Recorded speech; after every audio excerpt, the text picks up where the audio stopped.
Hi, everyone. I've always represented the common American man and woman as a member of the House of Representatives, which is why I've always been despised in Washington, D.C., and just never fit in. Americans are used by the political industrial complex of both political parties, election cycle after election cycle, in order to elect whichever side can convince Americans to hate the other side more. And the results are always the same.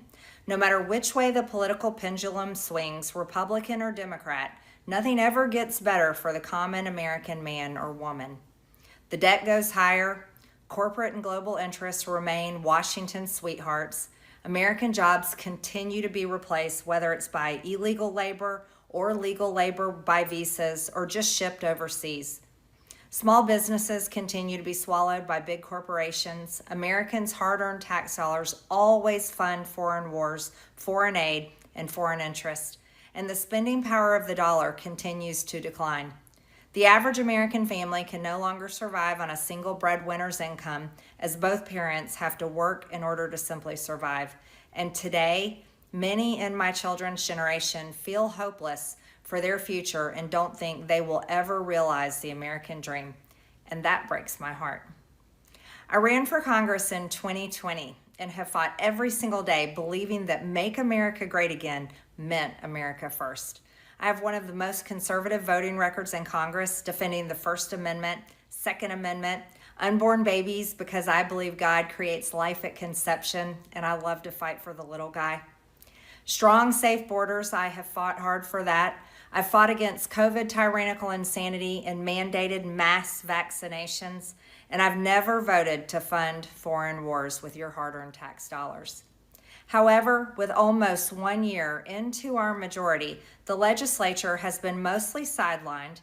We endured an 8-week shutdown, wrongly, resulting in the House not working for the entire time, and we are entering campaign season, which means all courage leaves and only safe campaign re-election mode is turned on in the House of Representatives. During the longest shutdown in our nation's history, I raged against my own speaker and my own party for refusing to proactively work diligently to pass a plan to save Americans' health care and protect Americans from outrageous, overpriced, and unaffordable health insurance policies. The House should have been in session working every day to fix this disaster. But instead, America was force-fed disgusting political drama once again from both sides of the aisle on television every single day. My bills, which reflect many of President Trump's executive orders, like calling for a new census counting Americans only to draw new districts, making English the official language of the U.S., making it a felony to medically trans a minor, and other bills like eliminating capital gains taxes on the sale of your primary home and eliminating H-1B visas. Just sit. They all sit collecting dust. That's how it is for most members of Congress bills. The Speaker never brings them to the floor for a vote. Many common Americans are no longer easily convinced by paid political propaganda spokespersons and consultants on TV and paid shills on social media, obediently serving with cult-like conviction to force others to swallow the political party talking points. Because they know how much credit card debt they have, they know how much their bills have gone up over the past 5 years, they actually do their own grocery shopping and know food costs too much, their rent has increasingly gone up and up, they have been outbid by corporate asset managers too many times when they put in an offer to buy a house, they have been laid off after being forced to train their visa-holding replacement. The college degree they were told to earn only left them in debt with no big six-figure salary. They see more homeless people than ever on their own community streets. They can't afford health insurance or practically any insurance, and they just aren't stupid. These are the people I represent and love because that is who all of my family and friends are, common Americans. I've been blessed to represent the 14th District of Georgia for 5 years. The district is filled with some of the most wonderful, kind-hearted, God-fearing, patriotic, hardworking people you will ever meet. Good, regular, common Americans. I've worked hard to bring taxpayer dollars back home to help district needs. I impeached Biden's Secretary of Homeland after watching my constituents die as he facilitated dangerous open border invasion into America. And I led the effort to defund hard-left politically biased NPR and PBS and the corrupt USAID, and I did that as chair of the DOJ subcommittee. I have fought harder than almost any other elected Republican to elect Donald Trump and Republicans to power. I traveled the country for years. I spent millions of my own money. I missed precious time with my family that I can never get back. And I showed up in places like outside the New York courthouse in Collect Pond Park against a raging leftist mob as Trump faced Democrat lawfare. Meanwhile, most of the establishment Republicans who secretly hate him and who stabbed him in the back and never defended him against anything have all been welcomed in right after the election. And I will never forget the day I had to leave my mother's side as my father had brain surgery to remove cancerous tumors in order to fly to Washington, D.C. to defend President Trump and vote no against the Democrats' second impeachment in 2021. My poor father and my poor mother, it was way too much for all of us. Through it all, I never changed or went back on my campaign promises and only disagreed in a few areas, like my stance against H-1Bs replacing American jobs, AI state moratoriums, debt for life 50-year mortgage scams, standing strongly against all involvement in foreign wars, and demanding the release of the Epstein files. Other than that, my voting record has been solidly with my party and the president. Loyalty should be a two-way street, and we should be able to vote our conscience and represent our district's interests because our job title is literally representative.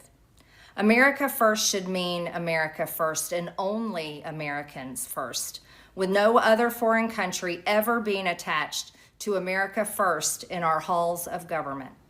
Standing up for American women who were raped at 14 years old, trafficked and used by rich, powerful men should not result in me being called a traitor and threatened by the President of the United States, whom I fought for.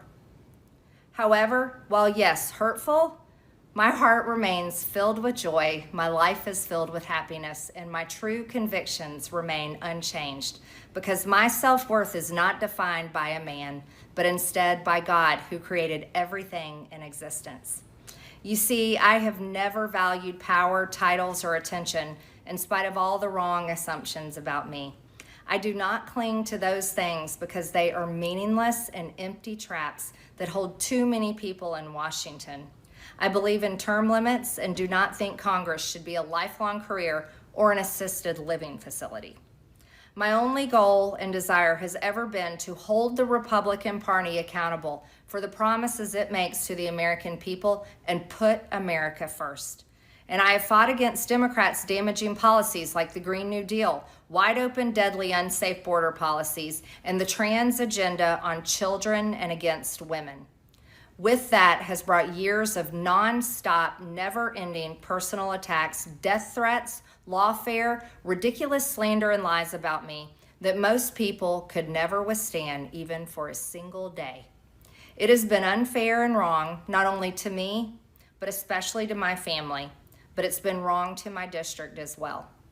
I have too much self-respect and dignity. I love my family way too much, and I do not want my sweet district to have to endure a hurtful and hateful primary against me by the president that we all fought for, only to fight and win my election while Republicans will likely lose the midterms, and in turn be expected to defend the president against impeachment after he hatefully dumped tens of millions of dollars against me and tried to destroy me.